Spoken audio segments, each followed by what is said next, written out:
আজকে আপনাদের সাথে শেয়ার করব মাত্র একটি প্রধান উপকরণ দিয়ে তেল ছাড়াই গরমের জন্য অসাধারণ একটি হেলদি টিফিন রেসিপি।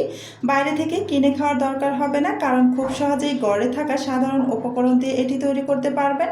নরম, সুস্বাদু ও পেট ভরানো এই টিফিনটি ছোট বড় সবাই খুব পছন্দ করবে। প্রথমেই একটি বাটির মধ্যে 1/3 কাপের মতো লিকুইড দুধ দিয়ে দিলাম। এবার এখানে একটি কাপের মধ্যে 1 ইঞ্চি পরিমাণ কম সুজি নিয়ে নিয়েছি, আর বাকি 1 ইঞ্চি যে ফাঁকা আছে সেই ফাঁকা অংশটা আমি ময়দা দিয়ে ভরাট করে নিচ্ছি।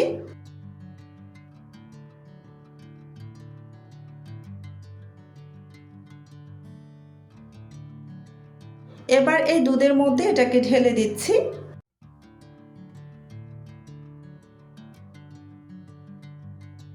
দুই টেবিল চামচ পরিমাণ চিনি দিয়ে দিলাম। দিয়ে দিচ্ছি 2 টেবিল চামচ পরিমাণ গুঁড়ো দুধ। এখন দিয়ে দেব স্বাদ অনুসারে লবণ। এবার এই সব কিছু একসাথে নেড়েচেড়ে ভালো করে মিশিয়ে নেব।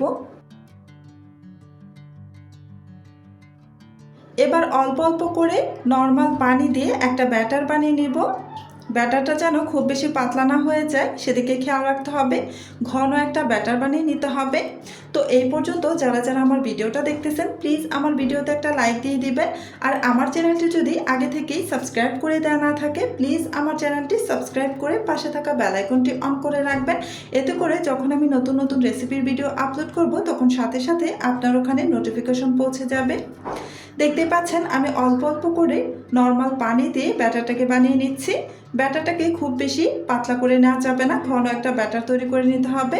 আর এই ব্যাটারটাকে আমি একদম অনবরত বিট করে নিচ্ছি।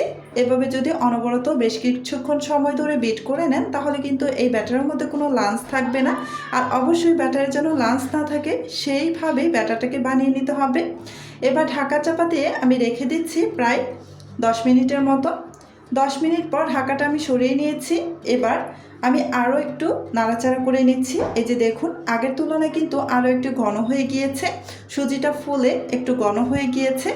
এবার এখানে আমি আরেকটি উপকরণ দিয়ে দেব, খুব সাধারণ একটা উপকরণ, সেটা হচ্ছে বেকিং পাউডার। আমি 1/2 চা চামচ পরিমাণ দিয়ে দিলাম। আপনারা চাইলে কিন্তু স্কিপ করতে পারেন বেকিং পাউডারটা, আবার চাইলে দিতে পারেন, দিলে খুব সুন্দর হবে, একদম নরম তুলতুলে হবে।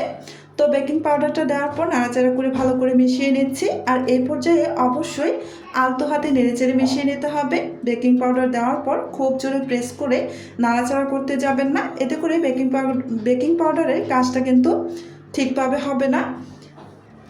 তো আলতো হাতে আমি নাড়াচাড়া করে ভালো করে মিশিয়ে নিচ্ছি। মিশিয়ে না হয়ে গিয়েছে, এবার চলে যাচ্ছে চুলায়। একটা প্যান বসিয়ে দিয়েছি আমি আগে থেকে, আর আগে থেকে এই প্যানের মধ্যে সামান্য একটু তেল ব্রাশ করে রেখেছিলাম। এবার এখানে কিছুটা ব্যাটার দিয়ে দিব। আমি একটি গোল চামচের সাহায্যে এখানে ব্যাটার দিয়ে দিচ্ছি, প্রায় 1/2 চামচের মতো। তো আপনারা নাস্তার শেপটা যে যেমন বড় বা ছোট রাখতে চান, যেরকম সাইজ রাখতে চান, ঠিক সে পরিমাণে কিন্তু এখানে ব্যাটারটা দিয়ে দিবেন আপনারা আপনাদের নিজেদের ইচ্ছে অনুযায়ী। আমি ঢাকনা দিয়ে ঢেকে প্রায় 1 মিনিটের মতো রেখে দিচ্ছি। ফিরে আসছে 1 মিনিট পর। এই তো 1 মিনিট পর আমি ঢাকাটা সরিয়ে নিচ্ছি, আর দেখুন অসংখ্য ছিদ্রযুক্ত হয়েছে, দেখতেও কতটা সুন্দর লাগছে। এবার উল্টে দিচ্ছি। এবার আমি এখানে খুবই সামান্য একটু তেল ব্যবহার করব। আপনারা চাইলে কিন্তু একদম তেল ছাড়াও এটা ভাজতে পারেন, সেভাবেও কিন্তু খেতে ভীষণ ভালো লাগে। তবে আমি খুবই সামান্য একটু তেল ব্যবহার করছি। সামান্য তেল দেওয়ার পর আমি এই নাস্তাটাকে একটু নাড়াচাড়া করে ভালো করে তেলটাকে লাগিয়ে নিচ্ছি। এবার আমি আবারও ঢাকা দিয়ে রেখে দেব প্রায় 30 সেকেন্ডের মতো, এতে করে এই নাস্তাটা খুব সুন্দরভাবে হয়ে যাবে। প্রায় 30 সেকেন্ড পর আমি আবারও চলে এসেছি, ঢাকনাটা সরিয়ে নিচ্ছি। এবার এই নাস্তাটাকে উল্টে দিব, দেখি কি অবস্থা, নাস্তাটা হয়েছে কিনা।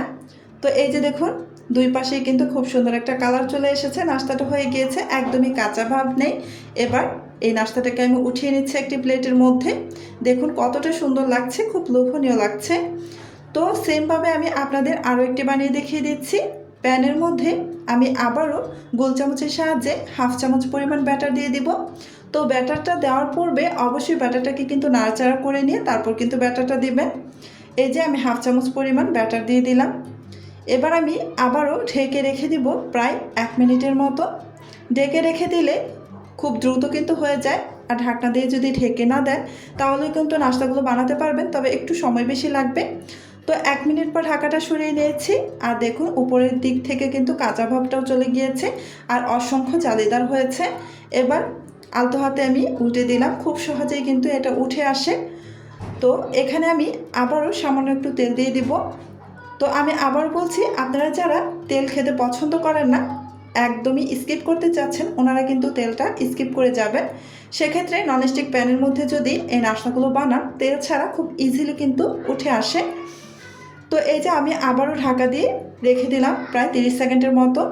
30 সেকেন্ড পর আমি ঢাকাটা সরিয়ে নিয়েছি আর এই যে দেখুন নাস্তাটা কিন্তু উল্টে দিলাম, খুব সুন্দর করে কিন্তু কালার চলে এসেছে।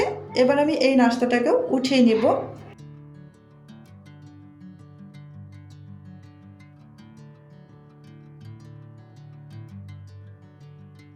সেম প্রসেসে কিন্তু আমি বাকি সবগুলো নাস্তা বানিয়ে নেব।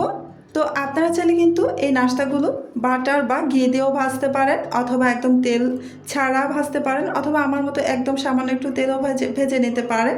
তো এই যে সেমভাবে কিন্তু আমি সবগুলো নাস্তা বানিয়ে নিয়েছি। আশা করি রেসিপিটি আপনাদের কাছে ভালো লেগেছে। অবশ্যই একবার বাড়িতে বানিয়ে দেখবেন, কেমন হয়েছে তা কমেন্ট করে আমাকে জানাতে ভুলবেন না।